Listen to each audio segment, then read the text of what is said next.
దేశవ్యాప్తంగా ఆయన వాక్చాతుర్యంతో ఎన్నో ఆధ్యాత్మిక విషయాలు అందరికీ అర్థమయ్యే రీతిలో వినూత్నమైన ప్రవచనాలు చూపుతున్న గరికపాటి నరసింహారావు పశ్చిమ గోదావరి జిల్లా భీమవరంకి జూలై 12, 13, 14 తేదీల్లో రానున్నారు.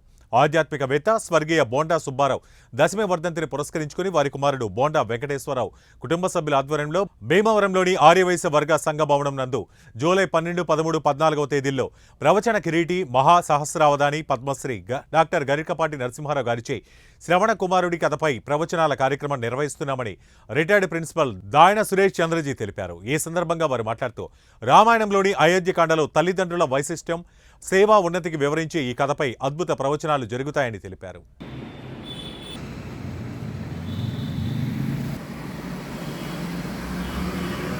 నమస్కారం అండి.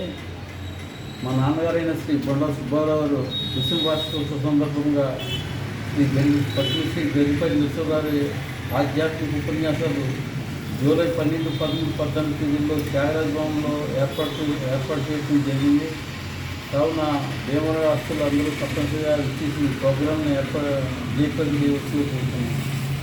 ఇప్పుడు ఆధ్యాత్మిక సేవలు బొండా వెంకటేశ్వరరావు గారు వారి కుటుంబ సభ్యులు బొండా సుబ్బారావు గారి దశమ వర్ధంతి సందర్భంగా నేటి సమాజంలో ఆవశ్యకమైనటువంటి తల్లిదండ్రుల మీద అభిమానం, సామాజిక సేవ, పెద్దల ఏడ గౌరవం ఇటువంటివన్నీ పెంపొందాలి అంటే మరి ప్రముఖుల చేత ఉపన్యాసం ఇప్పించాలి అనేటటువంటి ఆలోచన చేత మహాసహస్రావధాని ప్రవచన కిరీటి పద్మశ్రీ గరికపాటి నరసింహారావు గారి చేత 12, 13, 14 జూలై ఈ నెలలో త్యాగరాజ భవనంలో ఆర్యవైశ్య వర్తక సంఘ భవనంలో సాయంత్రం 6 గంటల నుంచి 8 గంటల వరకు కూడా శ్రవణ కుమారుడి కథ రామాయణంలో మరి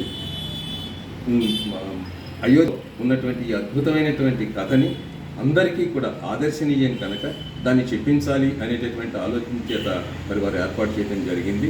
అందరూ తప్పనిసరిగా విచ్చేసి ఈ కార్యక్రమాన్ని జయప్రదం చేయవలసిందిగా వెంకటేశ్వరరావు గారు వారి కుటుంబ సభ్యుల తరఫున కోరి ప్రార్థిస్తున్నారు.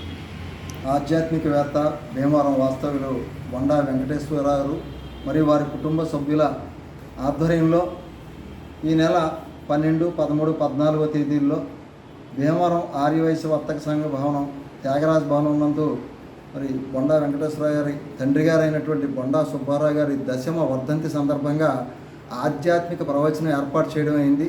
మరి శతావధాని పద్మశ్రీ గరికపాటి నరసింహారావు గారిచే మరి ఇక్కడ 3 రోజుల పాటు ఈ త్యాగరాజ భవనంలో ఈ ప్రవచనాలు అయితే ఏర్పాటు చేయడం జరిగింది.